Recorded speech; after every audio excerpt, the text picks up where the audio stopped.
తర్వాత ఎమ్మెల్యే కావడం, మంచి విజయాన్ని అందుకున్నటువంటి పవన్ కళ్యాణ్ గారికి నా హృదయపూర్వక శుభాకాంక్షలు తెలియజేస్తూ ఉన్నా. అదేవిధంగా గత 2 రోజుల నుంచి చూస్తూ ఉన్నాం, జగన్మోహన్ రెడ్డి గారిని ప్రజలు ఆదరించలేదు.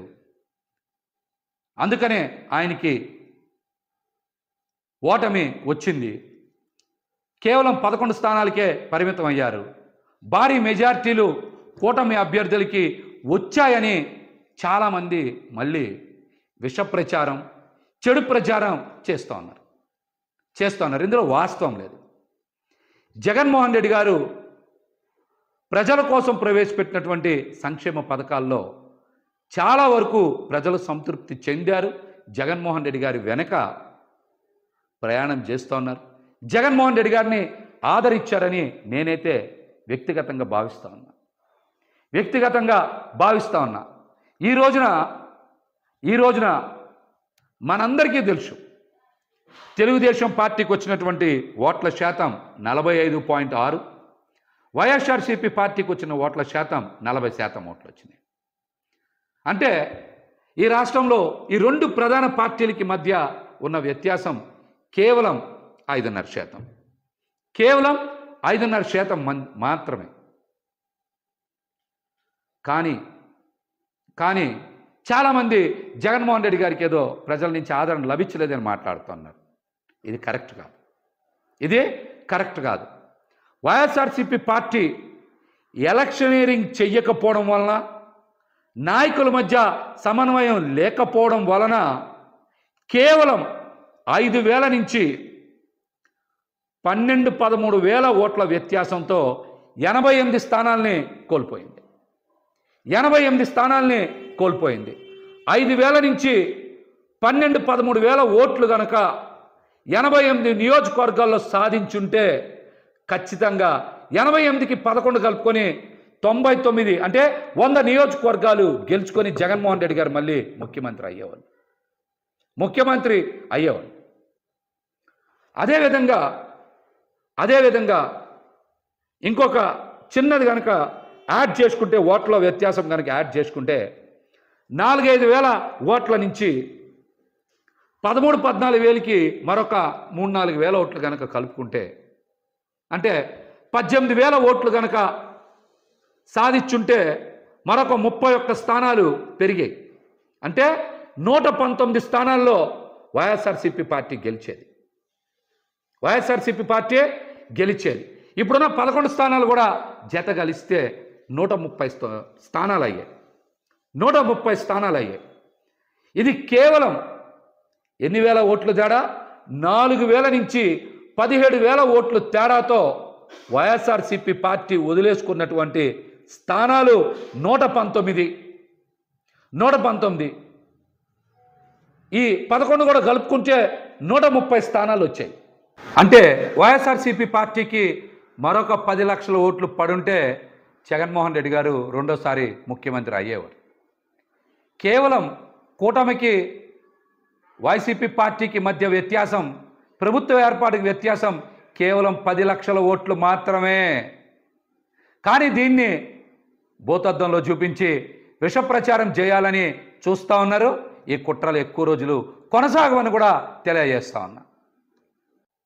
ఇక్కడ నాయకులు ఈరోజు బయటకు వచ్చి జగన్మోహన్ రెడ్డి గారినో లేకపోతే కొంతమందినో బాధ్యులను చేసి బయటకు వచ్చి మాట్లాడుతూ ఉన్నారు. ఇది సందర్భం కాదు. ఓటమి చెంది నిరాశలో ఉన్నటువంటి కేడర్కి, అదేవిధంగా మరొక మారు ముఖ్యమంత్రి అవుతారని ఆశించినటువంటి ప్రజలకి అండగా నిలవాల్సినటువంటి తరుణం. నాయకులు ఈ విషయాన్ని గ్రహించాలి. కార్యకర్తలకి, ప్రజలకి అండగా నిలవాలి. అద్భుతమైన ప్రచారం చేసి అన్ని వనరులు సమకూర్చిన తర్వాత కూడా ఓటమికి కారణం నాయకుల మధ్య సమన్వయం లేకపోవడం. రెండోది, ఖచ్చితంగా ఎలక్షనీరింగ్ చేయడంలో పార్టీ కొంత వెనకబడింది అనేటువంటి అంశం నాకైతే స్పష్టంగా కనబడుతుంది. ఇది నా వ్యక్తిగత అభిప్రాయం. ఎందుకు చెప్తున్నానంటే, గత 2 రోజుల నుంచి 90,000 మెజార్టీలు వచ్చినాయి, సూపర్ మెజార్టీలు వచ్చినాయి. చరిత్రలో కని విని ఎరగని మెజార్టీలు వచ్చినాయి అంటున్నారు. 80,000 నుంచి 90,000 మెజార్టీ వచ్చింది ముగ్గురికే కదా. 50,000 నుంచి 80,000 లోపు మెజార్టీలు మొత్తం వచ్చింది 27, 28 కదా. అంతే కదా వచ్చినాయి. మిగతా అన్ని చోట్ల కూడా జగన్మోహన్ రెడ్డి గారికి అద్భుతంగా ప్రజలు ఆదరించారు. కానీ ఇక్కడే ప్రజలందరికీ ఒక అనుమానం కలుగుతుంది. మేమందరం కూడా జగన్మోహన్ రెడ్డి గారికి ఫ్యాన్ గుర్తు మీద ఓటేశాం, కూటమికి ఇంత విజయం ఎలా లభించింది అనేటువంటి అనుమానం ఈరోజు ప్రతి ఒక్కరు చర్చ చేస్తున్నారు రాష్ట్రంలో. ఈవీఎంలు ట్యాంపర్ అయినాయా, లేకపోతే కౌంటింగ్లో ఏమైనా పొరపాట్లు జరిగినాయా? ఫలితాలకు ముందు నుంచే వైఎస్ఆర్సీపీ పార్టీ నాయకులు పెద్దలు చాలామంది కోర్టులకు వెళ్ళారు, పొరపాట్లు జరుగుతాయని చెప్పారు. అవేమీ పరిగణలోకి తీసుకోకుండా ఈ రోజున ఫలితాలు బయటకు వచ్చినాయి. ఈ ఫలితాల మీద ప్రజలకు అనుమానం ఉంది. ఈవీఎంలు ట్యాంపరింగ్ జరిగాయేమనేటువంటి అనుమానం ప్రజల మధ్య విస్తృతంగా చర్చ జరుగుతుంది. కొన్ని చోట్ల మనం చూసాం, ఒక్కొక్క ఈవీఎం మిషన్లు లెక్క పెట్టలేదంటే ఇందాక నేను చెప్పే కదా, 4-5 చోట్ల 4-5 ఈవీఎం మిషన్లు కనుక సరిగ్గా లెక్కింపు చేయకపోతే 4,000 ఓట్లు 5,000 ఓట్లు పోతే దగ్గర 19 స్థానాలు పోతాయి.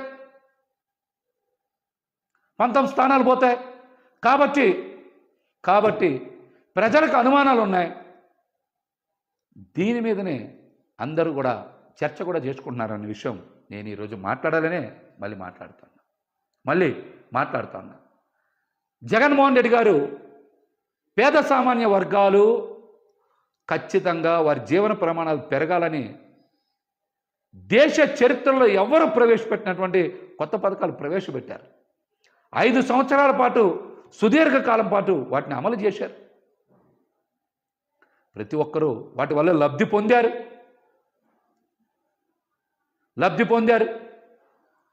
అందుకనే ఈరోజు రాష్ట్ర ప్రజలందరూ కూడా నివేరబోతూ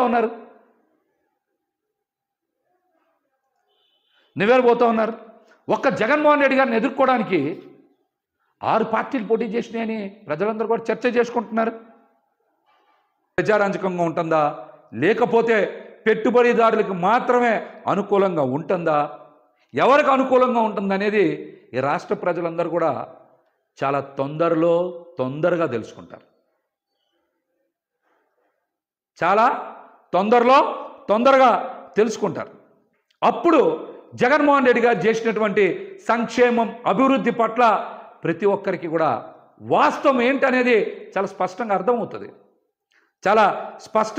అర్థమవుతుంది.